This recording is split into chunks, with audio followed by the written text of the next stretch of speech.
Hello and welcome to the Health Hub, episode 4.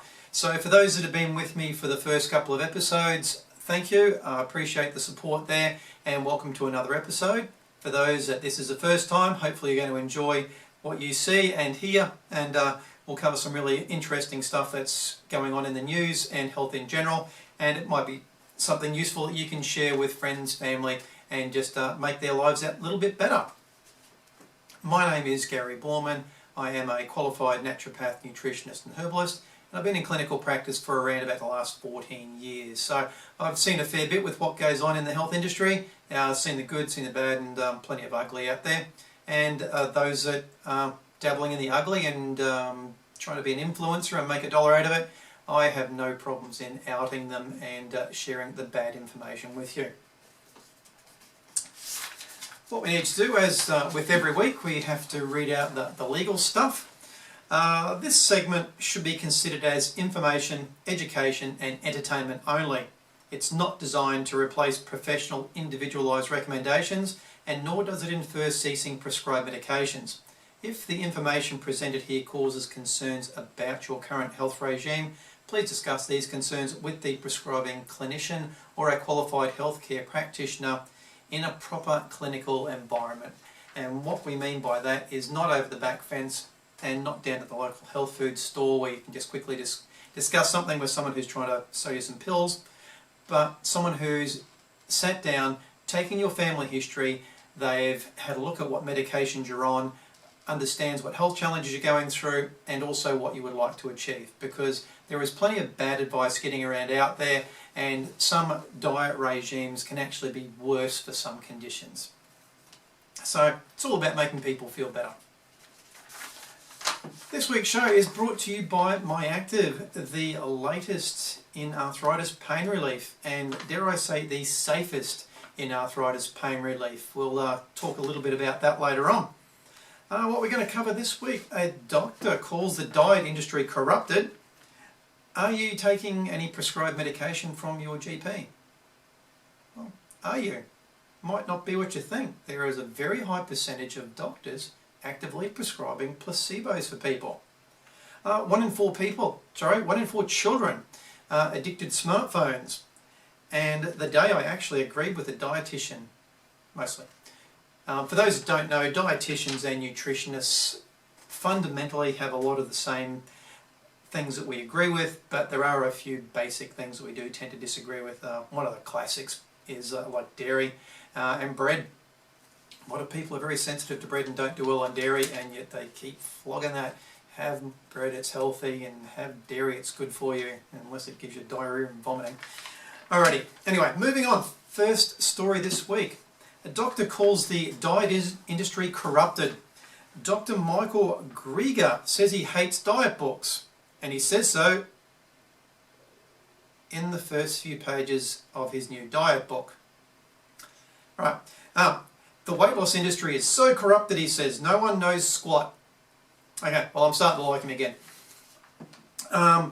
He's also a philanthropist. He is known for donating all of his proceeds from his books and speaking engagements to charities as he continues to try and compile the ideal weight loss diet. Okay, so let's see what he's got to say. Dr. Greger says that as an expert in clinical nutrition, he was surprised to learn that some foods affect weight gain. Well, yeah, Tim Tams and Mars bars are going to cause you to put weight on.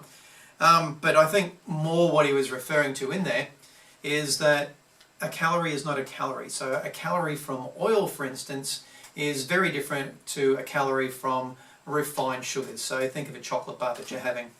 There was a story that was out a few months back, and we're January 2020, where some idiot was talking about how you've got to avoid putting oils on your food because they've got more calories than chocolate bars.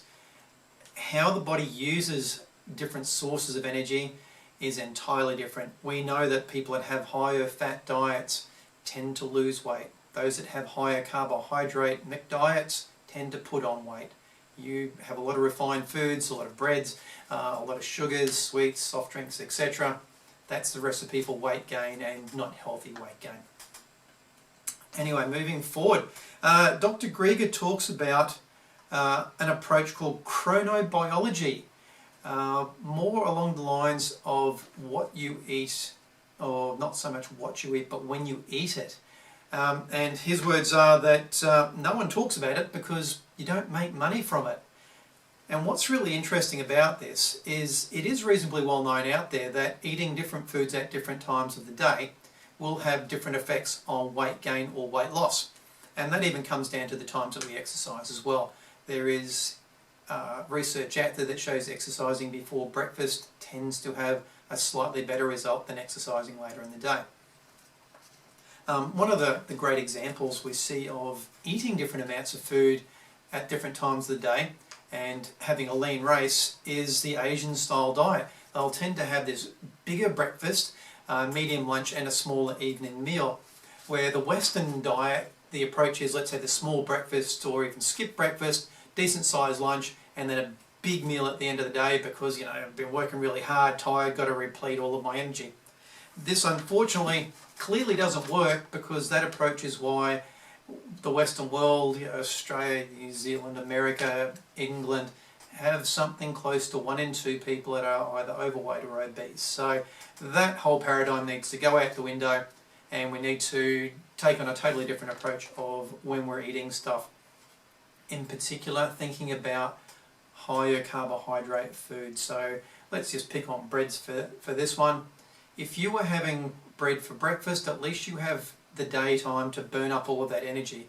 If you go having that at night time and all you're doing is to sit around, you hit the remote, you know what's on TV, that energy isn't going to get used up. Your body is going to go into a basic mechanism of, okay, I've got this energy, I'm not using it, I'll store it as fat, so if I need later on, I can then convert that fat back into energy. And in the Western world, seldom does that happen, and that's why we have a big issue with so many people carrying too much weight and the associated health problems that come with that. Other people that have looked at chronobiology, there was a guy called Harvey Diamond, put out a book called Fit for Life many years ago. His concept was there were 3 8-hour blocks in a day. So the early part, so from 4 in the morning till noon, was the elimination. So you should only have fruit or high water and high fibre content foods. The building part was from noon till 8 o'clock at night, and then from 8 o'clock at night you ate nothing, and that was when you assimilated those nutrients in. So he sort of took a closer slant to it, but the real big thing is avoiding those carbs later in the day is going to have a better effect on you and overall health and weight management than having higher carbohydrates, so high potatoes and breads, corn, later in the day. So for a lot of people, I just recommend let's try reversing the way that we eat. Have that big breakfast, medium lunch, and small meals end of the day, no bigger than a dinner plate. Let's make it as simple as that. There we go. Ah, yes. Are you taking a prescribed medication? Well, a University of Sydney Associate Professor Ben Collegieri, hope I pronounced that one right, Ben, sorry to butcher it, found that almost 80% of Australian GPs are prescribing an active placebo. That was 80% of the people that he surveyed, by the way. He did a study of 136 GPs across the country and found 77%, 4 out of 5, or worst case, a bit more than 4 out of 5, they admitted to giving active medications not for the condition that the person presented for. And 40% said that they used placebos at least once a month. Now when we're talking these active medications, a good example is someone turns up, they've got a cold, bronchitis, an upper respiratory infection, let's say. We know it's probably caused by a virus. They're there, they want something, and the doctor prescribes an antibiotic. Now he knows full well antibiotics don't do anything for viruses. However, when people are there, they're looking for a bit of help, they're looking for support, and so they prescribe an antibiotic. People walk out feeling that they've been listened to, and here we go, something's going to help me. Now this is where it gets interesting, because they're calling that a placebo because we know it's not designed to do anything for what the person's there for. But often people will improve. They might say a couple of days later, oh yeah, I've got these antibiotics from the doctor and I'm feeling heaps better. That's the placebo effect, and it can be as high as 70%. So they've said studies range from 15 to 70%, so a lot of variance in there on how big the placebo effect is on various conditions. But 70% of people can actually get a result, a positive result, on something that wasn't designed for them to take, or indeed even as simple as a sugar pill. And yeah, with this study, they found 39% of doctors say they actually do give sugar pills. So that's your 2 out of 5 doctors that are happy giving you sugar pills just because they don't believe that you need the drugs. Quite interesting. They said the most common placebo-used conditions are viral infection, but also sleep issues and pain. So you've rocked up, you're in pain, they've rolled their eyes and just gone, yeah, sure, and they can give you a sugar pill. And this could be why a lot of people say, I've been to numerous doctors and nothing works for me. These percentages are much higher than I actually suspected, by the way. They do prescribe the same sort of thing to a lesser degree for fatigue, depression, and even anxiety. So if you're not getting the results that you like, don't be afraid to ask your GP, have they actually been prescribing the active drugs, or have they actually used a placebo? Because it is really, really common out there. And it's your right to know what they are prescribing. Now, there is a benefit in using placebos, so I'm not against this. People turn up, they want a result, they want to feel better, they want to have sleep, they want to have more energy. They're here for a reason. And you prescribe based on what they want to achieve. Because the placebo effect is so high, if you have a great therapeutic relationship with your patient and they're confident in what you prescribe, you can prescribe a sugar pill and they will get a great result. There is the other extreme where people think that you're an idiot. Doesn't matter if you prescribe the best and most perfectly indicated nutrients or herbs or drugs for people. It's called the nocebo effect, and they have a bad result. They're the ones that walk in and they say, I've tried everything, nothing works for me, or be careful what you give me because it always goes the other way. So sleeping tablets keep me awake, that sort of stuff. So there are some people that have that mindset and they generally achieve what they say. Whatever you give them, it doesn't work. Now, one of the really big examples I'd heard, and it's one of the possibly even an urban myth, was that there was a person suffering from cancer, stories apparently in America, and they've gone to their doc, they've said, yes, you've got this, and they'd heard about a new trial of a drug that was coming, and so the doctor has gone, look, I'll see what I can do, I'll get you on this trial.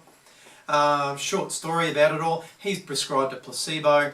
The guy's gone home, gone into remission from his condition, believing that he was getting the drug on this trial, and all fantastic, and was in remission for a couple of years, and then lo and behold, he read that the drug wasn't working and the trial had been discontinued, and within days of that, his cancer all came back, because he confronted his doctor, said, how do I stay on the drug? And the doctor had to admit that, sorry, the drug is not available. What I've been doing is using a placebo for you. Isn't it fantastic? Your cancer is in remission.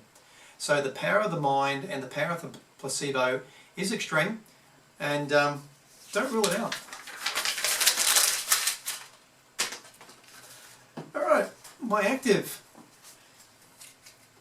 These are my actives in a capsule form. What I was saying before is possibly the safest product I've come across.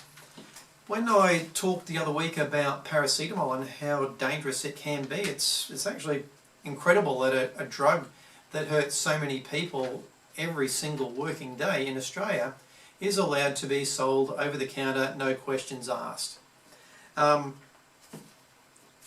are a lot of hoops that had to get jumped through, so this is on the Australian Register of Therapeutic Goods, so efficacy, and it's been awarded that for efficacy and safety. As an example, ingredients that are in that, you need to take 20 grams per kilo to hurt yourself. Another one is 5 grams per kilo, so if you were a 100 kilogram person, that would equal 500 grams, which is half a kilo, which that's like you're eating several of these bottles all in one go. Whereas stuff like paracetamol, 400 milligrams per kilo. So safety profile is exemplary. Aspirin 200 to 800 depending on what animal they tested. Ibuprofen 600. So incredibly safe. So try this, you can't go wrong as far as safety goes. It won't interact with any of your other medications. All you've got to do is potentially lose your pain and be more active and have a greater lifestyle. So MyActiv, MyActiv.com.au. Read the stories, make your own decision, and give it a go. 1 in 4 children are addicted to smartphones, apparently. This has come from a compilation of 41 separate studies carried out in the UK. And they said that about 1 in 4 people have, or children and young people, have what they're calling a problematic relationship with their smartphone. The authors said up to 30% of children were showing a problematic smartphone usage consistent with addictive behaviour. And so what they've been able to do is coin a new acronym of PSU for problematic smartphone usage. And they said some of the examples cited is anxiety that's come out when the phone has been taken away from these people for whatever reason, and even neglecting other activities. So that could be social interactions, sporting, or even things around the house, purely because they've got their head down in the screen and spending way too much time. And where it has had links coming up with PSU is anxiety, stress, depression and poor sleep. And this is not surprising in any way, shape or form with me, because with the prevalence of online bullying and the need for people to be accepted and liked, there is a big thing with Facebook and Instagram removing a lot of the likes from posts that have gone up, but because people were getting quite anxious going, oh, I put this thing up and only 5 people liked it. And they know this is a real issue. The other thing is online bullying as well, that I don't know why people just don't block if they don't like somebody, but they get bullied online and they take it all to heart and they're looking at their phones and agonising over it in bed and causing depression and poor sleep. The other thing is the blue screen as well. It's actually reasonably well known that by reducing the amount of screen colour coming back to the eyes, that will have a positive effect on getting people to sleep. And it's quite simple. You look up at the sky in daytime, it's a nice bright blue, and our primitive response is, sunlight's out, let's go hunt and gather, let's go and do some stuff. So if you're getting a lot of this blue light coming back from your screens, from the PC say, or smartphones, tablets, any of those style devices, the pineal gland that's tucked away in the brain is saying, it's still daylight, we should still be out there doing the hunter-gather thing. So it impacts on the amount of our sleep chemical melatonin that is being secreted, and it just tells you stay awake, stay awake, stay awake.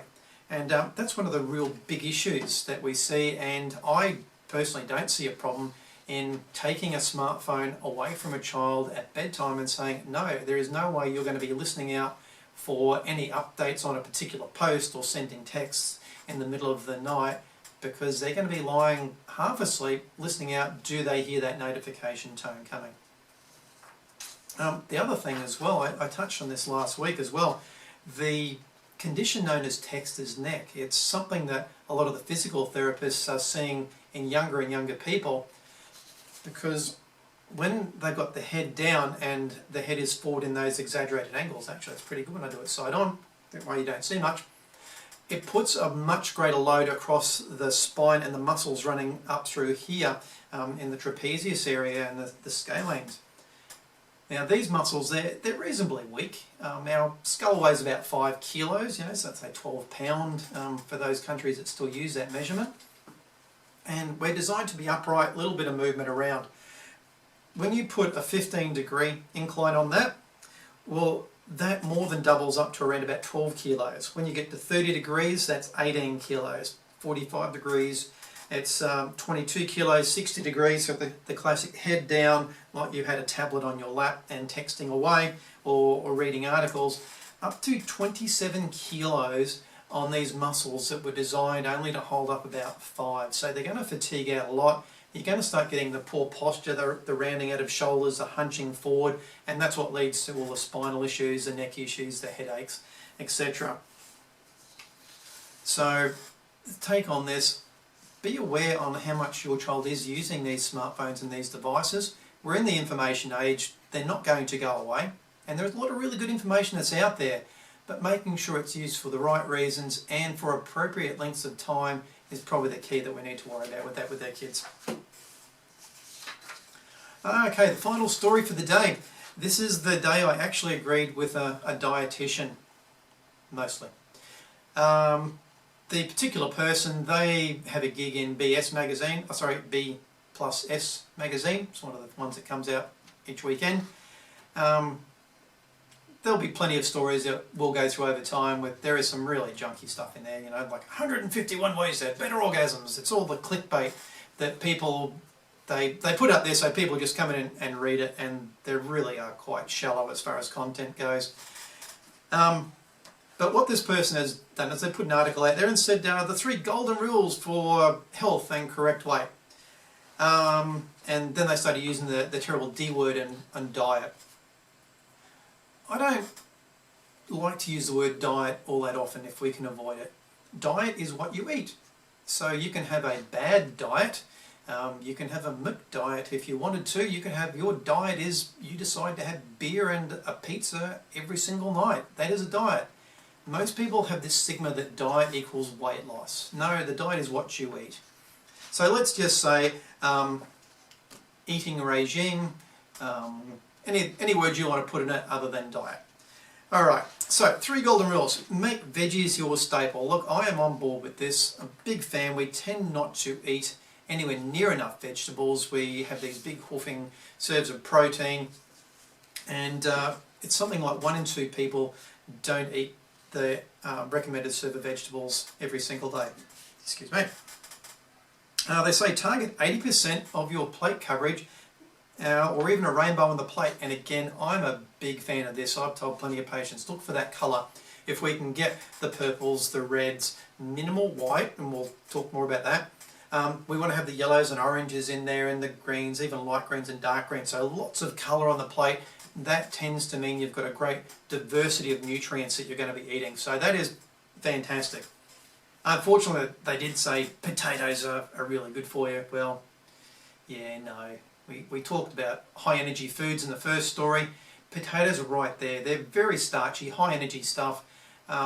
Probably suited to the start of the day, not the end of the day. Reduce sugar intake. Again, we do tend to consume way too much sugar, and that's often in the form of refined sugars and refined carbohydrates. So that can actually be breads and flours. It can be baked goods. It can be stuff like soft drink. It can be yummy things like chocolate, unfortunately. But the vast majority of people consume way more than the recommended amount. And like I have said, there is at least 1 in 2 people that are struggling with weight, and they're really having a lot of trouble with losing it based on the current eating paradigms and regimes that are touted out there. Yep, we said that. Refined sugars, biggest cause of poor health and weight gain, especially diabetes. That's out of control as well. It causes insulin spikes, and insulin is one of these chemicals. They have linked it into cancers. People that have higher levels of insulin can lead to a higher incidence of cancers, and also causes the body to gain weight. Also leads to extra acidity in the joints, so think of pain. So you can become less mobile, and it also causes premature aging. Some people say, oh, I'm cutting out all sugar. Well, that's not really possible. Or cutting out carbs.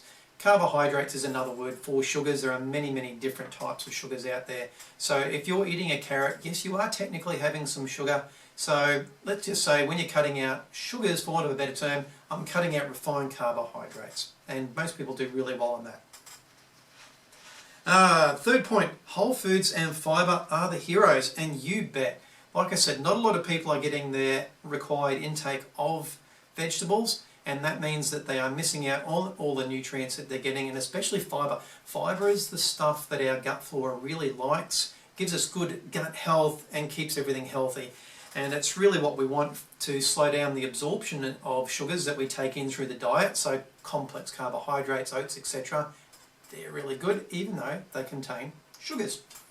It's essential for healthy digestion, I was going to say ingestion, and it also keeps you full for a lot longer, which is good too. So it stops that snacking. A lot of these simple sugars, simple carbohydrates, you eat that, they feel yummy for a little while, and then 20 minutes later you're looking for another one. So overeating is what tends to come on from that. What I would put as a caveat on this, avoiding anything that's a white refined carbohydrate. We've got potatoes, that's not a refined one, but it's high starch. When we think of our other stuff, so white rice, really not so good for us. Keep it minimal. Have your brown rice, have your wild rices, have your other ones, because they're less refined. When they take away all of the outer husk, again, all we've got is just a little piece of starch. And corn fits into that as well. So minimal corn, because high fructose corn syrup that's used as a sweetener, the name says it all, it comes from corn. So keeping that to an absolute minimum is one of the other ways to approach it. An old diet that a friend of mine once told me about, he just said eat no white at night. So no breads, no potatoes, and no rice. But he did say you're allowed to go and have your cauliflowers and stuff like your cabbages, because they do tend to be white. But I'd recommend go that purple cabbage, because there's your rainbow on the plate. And that brings us to an end. There we go, another week. Thank you for watching. Hopefully you have found this informative, a little bit educational, and enjoyed it. If you have, certainly thumbs up, I appreciate that, and look forward to seeing you next week. And in the meantime, be kind to a stranger, because one day that stranger could just be you. See you next week.